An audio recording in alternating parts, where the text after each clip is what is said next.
Well,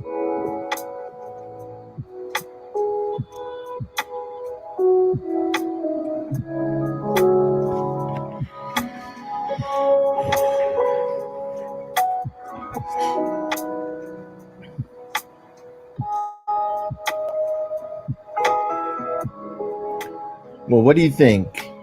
We are live, and it is now Transparency and Merit time. Tuesday, Tuesday, May 18th, 2021. That's correct. You know, I'm a tad under the weather, Joey. Yeah, I did not feel great today. The heat got to me. I mean, I was fine, but the heat just wore me down quick. I was out doing stuff, but man, I was tired. I got worn down a little bit too, Joey. It's just a day to relax, maybe discuss issues. You know, like, of course, I would say Joe and I don't have any power to influence anybody, so we're just here giving our opinions. And if people have better opinions, they're welcome to come in and join us. The water's fine, you know. Get some water, maybe grab a glass of wine, or, you know. Hey, jump in the pool, man. Just jump on in. Jump in the pool, man. That's right. Just jump in the pool with your computer monitor there and check us out. You know, we're just here to relax and enjoy ourselves, you know. So, interesting right now, I'm looking, CNN cuts ties with a freelance reporter named Adil Raja, ADEELRAJA,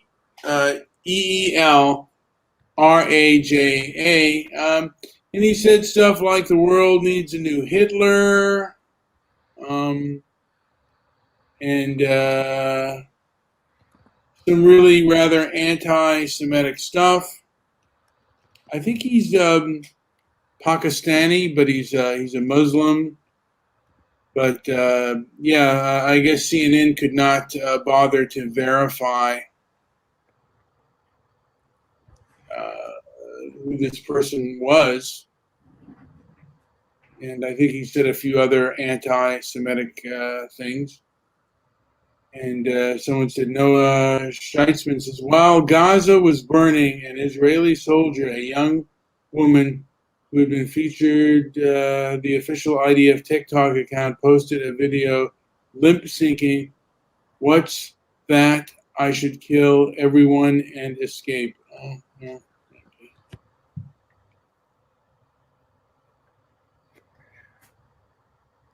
Anyway, there's a lot going on with the Palestinian-Israeli conflict right now, and there's so many opinions on it, and I'm not an expert, of course.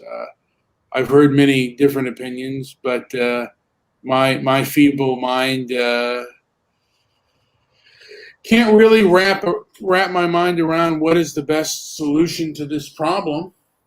You know, and you know, at this moment, I guess I support Israel's right to defend itself against aggression. And there are a lot of crackpots out there, and a lot of information. I mean, there's a lot of sympathy right now for the Palestinians because the Israelis have the upper hand, but they don't seem to be the aggressors, and the Palestinians seem to be using children as human shields. And they're, in many ways, they are winning the propaganda war because they're getting a lot of sympathy, particularly in America, particularly in America's left, particularly in establishment America. does support the Palestinians and even Hamas. I mean, but Hamas has said some horrible things, said some very crazy and outlandish things. And you have the ADL, and they're primarily worried about white supremacy, and they take the view on that. But not, I'll get into them later. How they speak with forked tongue, and they're seem to be a rather hypocritical organization. Joe, do you have anything to add? I know we've covered the issue of Gaza and Israel. I was just touching on base just because of this new CNN freelance reporter that has been found out and has been recently let go. I think it's an embarrassment for CNN, and CNN is not going to comment on it or say anything because it'll make them look bad, and people are already ready to stomp them to the ground. There's a lot of dislike of different newsrooms and people with different opinions. So it's a tit for tat kind of thing that we're living in right now. It's people have really different and just the most divergent and differing views I've ever seen in my lifetime. So, do you have anything to add on this, Joey? I don't know what you just said, but it's all a bunch of garbage. I feel all this stuff is now with eyes to see a little more clearly. I think that this is all just theater, and you got to follow the money. You got to see what's happening in the markets. You got to look beyond the black and white print in the newspapers, because it's do people still read the newspaper? But it doesn't matter. It doesn't matter. It's all just a set of strings, and at the end of those strings are all the puppets, and so that's just how I view it. I don't know what's happening there. All I know is the only thing I am watching in conjunction with the happenings in the Middle East are the oil prices, and what sort of supply chains are going to get disrupted, and what other ways, aside from all of the stories of division, and depending on where you or the next guy stand, who am I going to agree or who will I disagree with? And this is all coming at us 24 hours a day in the news rooms and on the internet everywhere you go. So I don't put too much time and thought into it, but if it can help lead me to invest wisely, then hey, I'm all for it. Well, I often come to these situations from a Cold War perspective.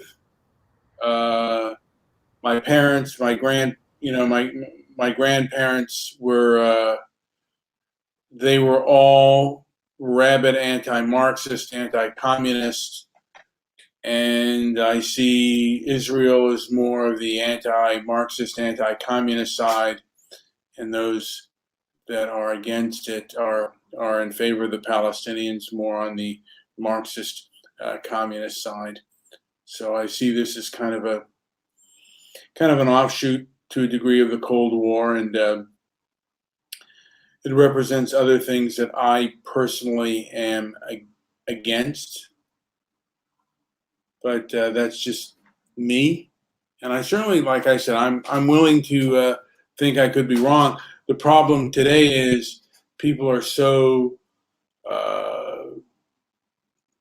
they're so, I don't know what the word, but they're so just adamant about their beliefs, they will not listen to anyone else. Polarized is probably the word you're thinking of. There's a lot of polarization. I've never seen it. I've seen it creeping up, but it is at fever pitch right now. And maybe even coming out of it, I think last year was really kind of maybe the apex. I thought it might be the apex of it, but who knows? Who knows what's right around the corner to divide us yet again? Yeah, I don't know what's going to divide us yet again, and I don't know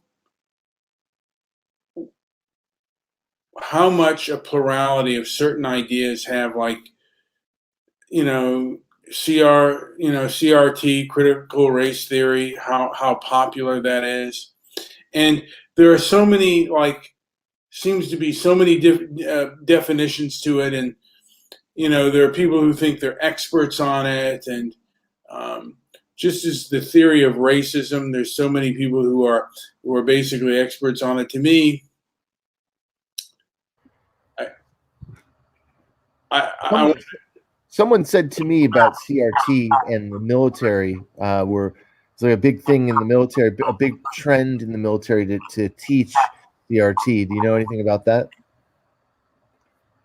well, a guy who was in Space Force was just released because he kind of criticized that in his book, and I guess, and I'm not too sure of what military, um, what the rules are with freedom of speech while you're in the military, and what you can say while you're out of uniform.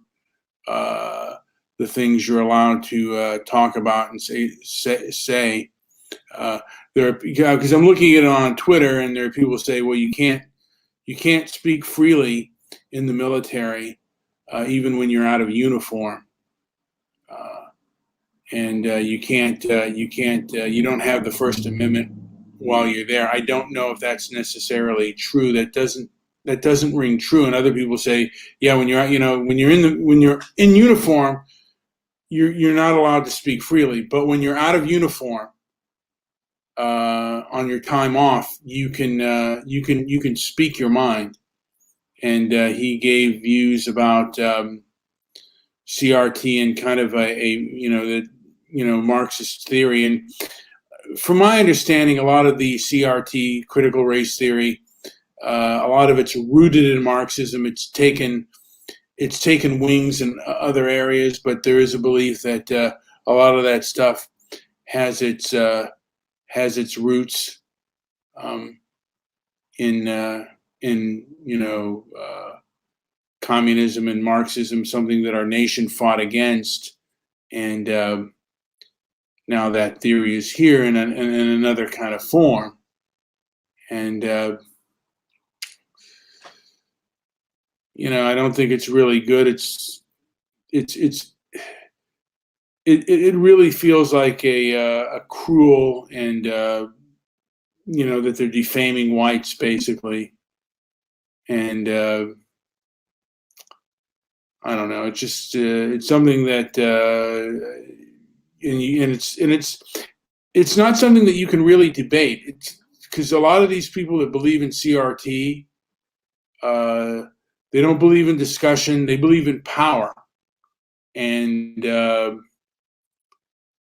it seems like they, if they have the power, then you're gonna bend the knee to them. And discussion is not something that they believe in. You listen and you do. It's very moral authoritarian. At least a lot of people who follow that kind of ideology have,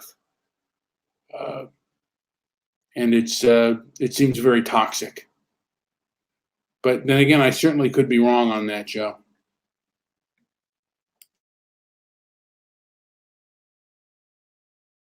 We're both on mute, so I'll go in for some more stuff here. What else was I going to? Yeah, there's a story that I've been looking at. It's this Supreme Court decided that they're going to take up a case, and it's not easy to get a case pushed all the way up to the Supreme Court. This is a case that is addressing Roe versus Wade, and so in Mississippi, they have a restriction on abortion there that they've disallowed, or what they call that, but they after 15 weeks, there you can't get an abortion. And these cases really interest me a lot. I mean, this is a 50-plus-year-old decision, so we've had some long-term studies, and we've learned a lot as a country in 15 years or 50 years. So I'm wondering, where this is going to go. The Supreme Court is also stacked with appointees from Donald Trump, and or at least to some extent. I think he sat 3 judges. Anyways, it's interesting. It's something to keep an eye on, because this is part of Donald Trump's legacy, right? I mean, there's not much else going on in to look back on that's positive, but I think this is interesting.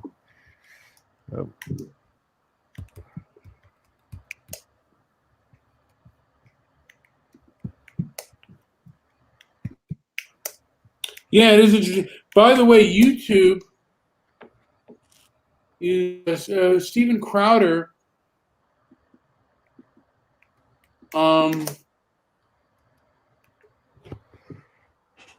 Steven Crowder is suing YouTube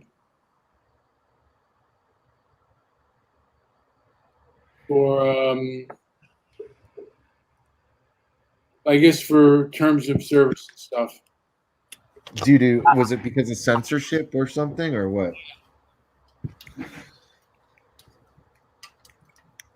Well, should be interesting to see if that goes anywhere. But yeah, when you get to the Crowders, and it's just insider baseball. What does Steven Crowder have to say that's any more important than some of the small YouTubers? I don't know. I don't know if it's because he's kind of a name that he gets to get this deal, but whatever. Well, again, he's the one that's suing, and it's like, what are their terms of service? And the whole. Lots of people have sued YouTube. That's the thing. So yeah, we don't really gone anywhere. But are they a publisher or are they a platform? And companies cannot do whatever they want. Companies have to follow guidelines, and you cannot commit fraud. You cannot. I don't think you can abuse. This is the way in which YouTube does its terms of service is kind of abusive. Seems kind of abusive, and it just seems really underhanded. Now, it might be legal, but it doesn't seem very ethical. And there's been a lot of things over time, also, that you look at that comes up, and it's great. It's open, it's accessible for any of us schlubs. It becomes a tool, and then all of a sudden they start to tighten restrictions for whatever reasons they have. Not just YouTube, but I'm talking about this has happened so many times, and it's kind of like every time I feel like our rights are somehow infringed upon. I don't know why. If it's something that works, it's something that people enjoy, it should be it seems like there's like a divide, like, so okay, you get this product and it's great and people contribute to it, and for the most part it's a positive thing. You would think that these smart people who came up with this smart idea would have their finger on the pulse of what people are going to like or people are going to find frustrating.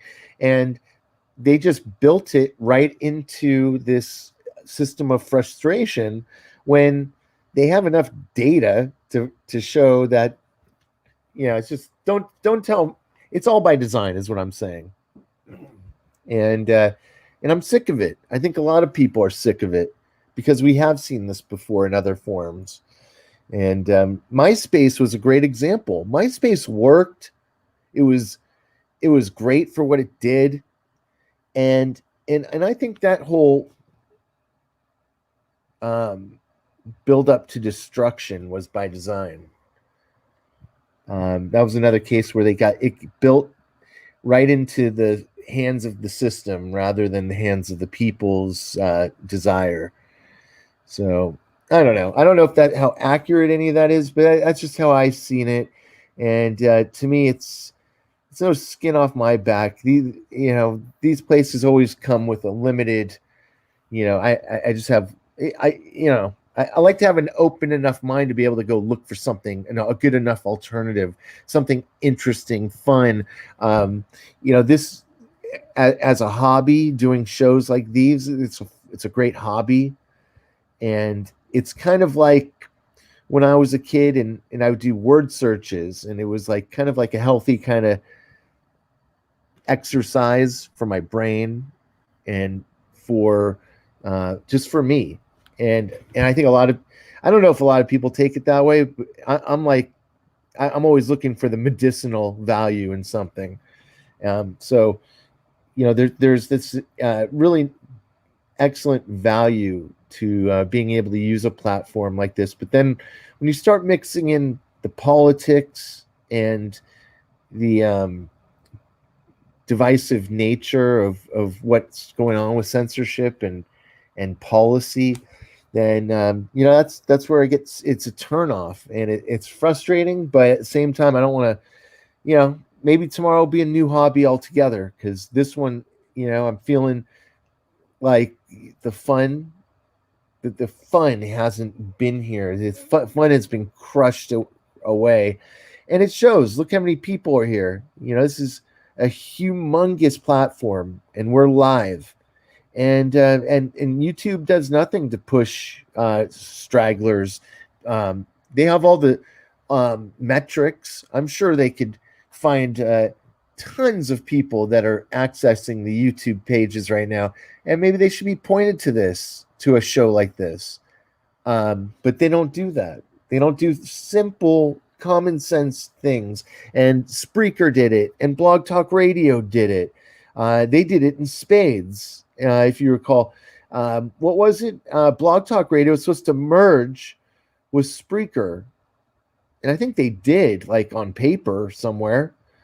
But I remember like just how exciting that prospect seemed. Wow, the merger of those two technologies and the fan bases combining would only mean that we would get busier and find more outlets.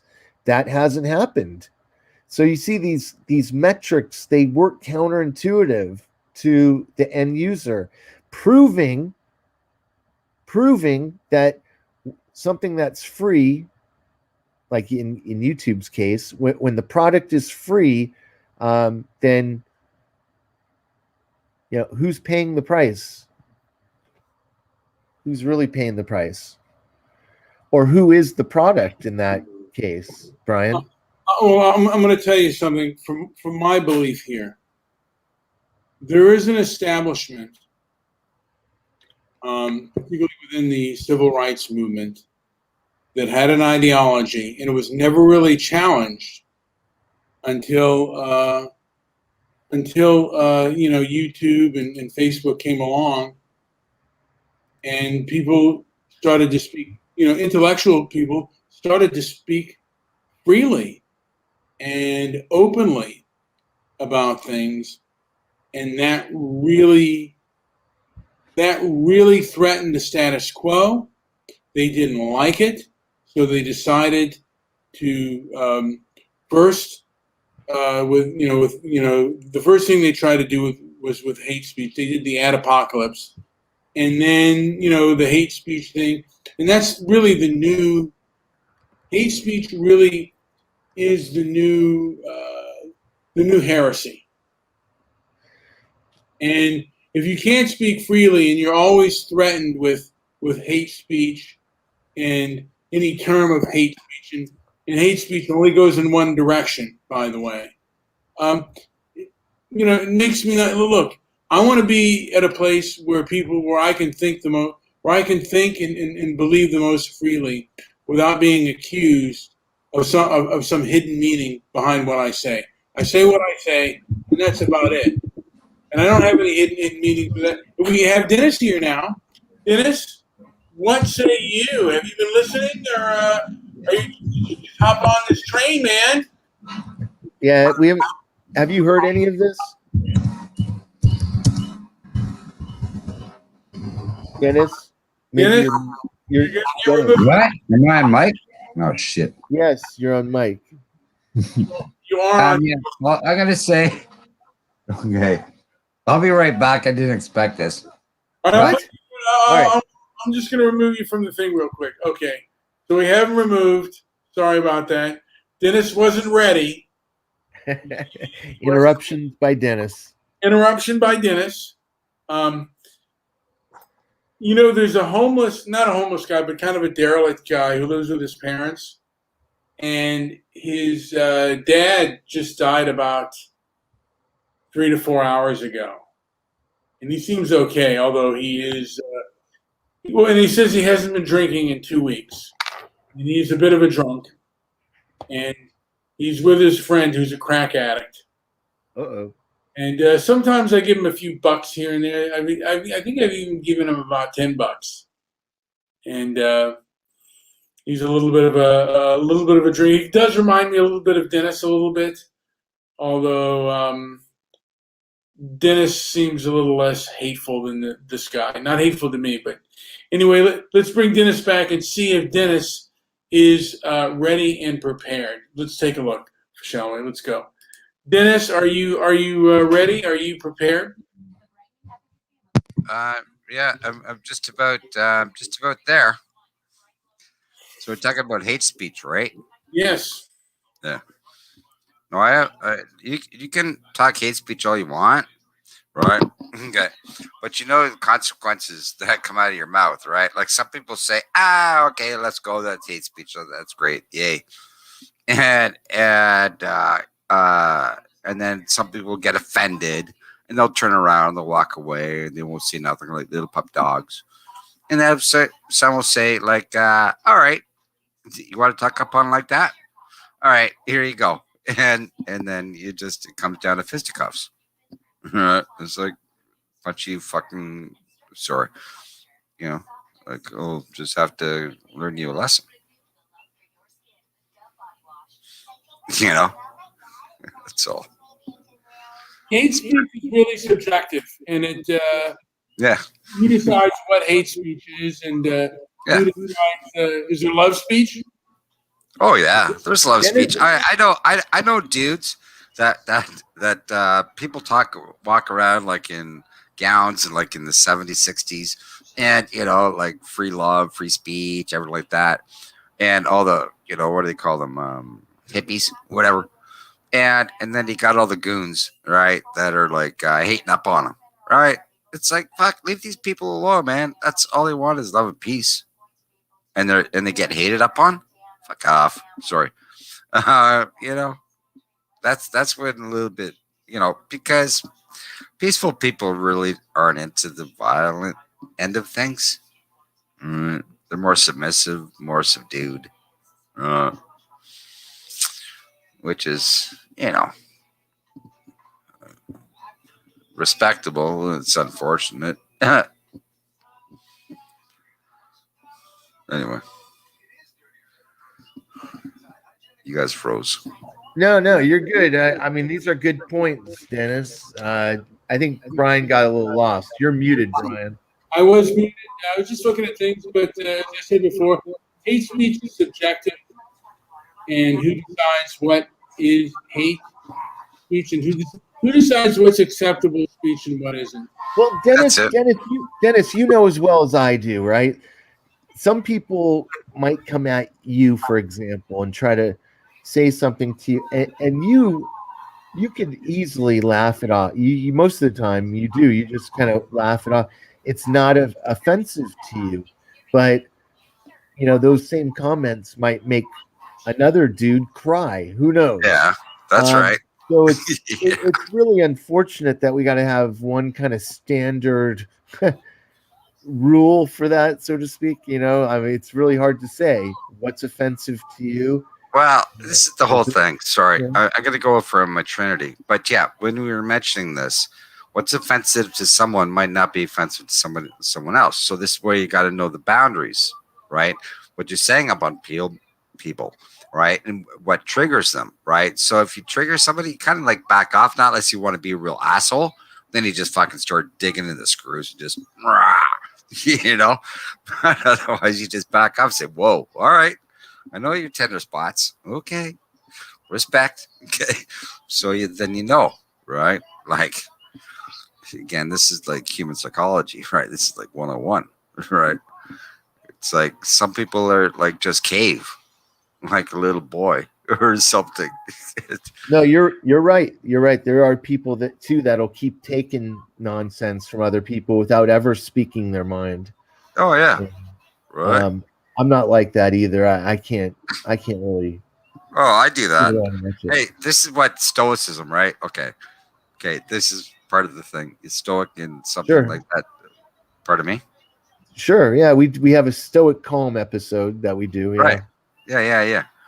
And it's holding control of your emotion, right? It's like not letting it get out, because when your emotion,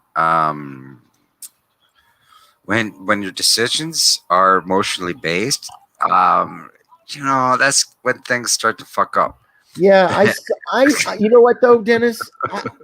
I'm emotional at times, like you. Oh, yeah. You're an emotional type of guy.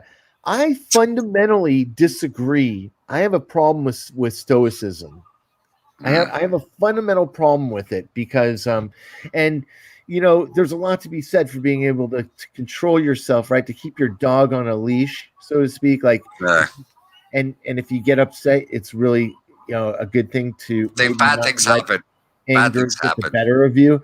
Yeah. But there are times when there are times when fighting my urge to raise my voice and or yell something out, that a lot of times what I notice is just the act of fighting those thoughts at times actually prevent me from ever saying those things. And that's that's damaging to my being.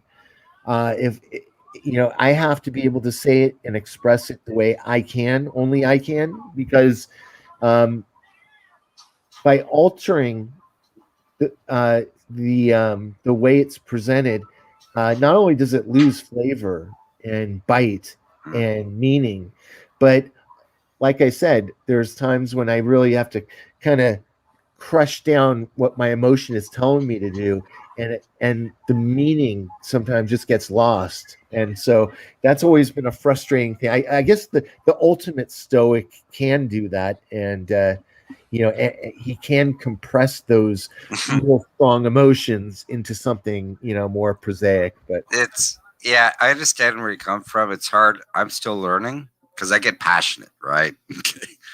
and then I'll like seem like I'm angry or something, but whatever. And so I have to express, like when the iron is hot, you strike, right? Otherwise, you just lose it. It just goes away. All right, everything's like somewhere else. So, but yeah, that's tricky. So hate speech. Yeah, that's always a good topic.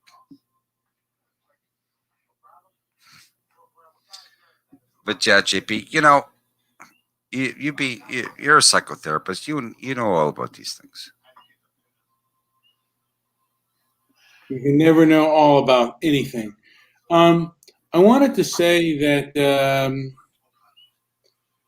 for me, the kind of gaslighting and hypocrisy that the establishment puts forth seems really abusive. And I think that hypocrisy and gaslighting are abusive practices.